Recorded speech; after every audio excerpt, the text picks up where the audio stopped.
சர்ச்சைக்குரிய வகையில் சொற்பொழிவாற்றிய வழக்கில் கைது செய்யப்பட்ட மகாவிஷ்ணு ஜாமீன் கோரிய விவகாரத்தில் தற்பொழுது போலீசார் பதிலளிக்க சென்னை முதன்மை நீதிமன்றம் தற்பொழுது உத்தரவு பிறப்பித்திருக்கிறது. அண்மை செய்தியாக நாம் பார்த்துக் கொண்டிருக்கிறோம்.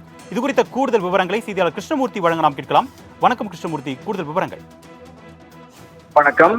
கடந்த ஆகஸ்ட் மாதம் சென்னை சைதாப்பேட்டை அரசு பள்ளியில் நடந்த நிகழ்ச்சியில் மாற்றுத்திறனாளிகளை அவமதிக்கும் வகையில் பேசியதாக பரம்பொருள் அறக்கட்டளை நிறுவனர் மகாவிஷ்ணுவுக்கு எதிராக சைதாப்பேட்டை போலீசார் வழக்கு பதிவு செய்து கடந்த 7ஆம் தேதி கைது செய்தார்கள். இந்த நிலையில் ஜாமீன் கோரி மகாவிஷ்ணு தரப்பில் சென்னை முதன்மை அமர்வு நீதிமன்றத்தில் மனு தாக்கல் செய்யப்பட்டிருந்தது. அந்த மனுவில் மாற்றுத்திறனாளிகளை புண்படுத்தும் நோக்கில்தான் தான் பேசவில்லை எனவும் தனது பேச்சு அவர்களை புண்படுத்தியிருந்தால் நிபந்தனையற்ற மன்னிப்பு கோருவதாகவும் அந்த மனுவில் அவர் கூறியிருக்கிறார்.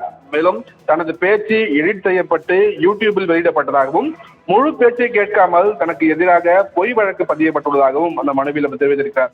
எந்த எதிர்ப்பும் தெரிவிக்காமல் கைதானதாகவும் காவலில் வைத்து போலீசார் விசாரித்த போது முழு ஒத்துழைப்பு வழங்கியதாகவும் தனது அலுவலகத்தில் இருந்து ஆவணங்கள், வங்கி கணக்கு விவரங்கள், வீடியோ தொகுப்புகள் என அனைத்தையுமே போலீசார் பறிமுதல் செய்துள்ளதாகவும் அவர் மனுவில் தெரிவித்திருக்கிறார்.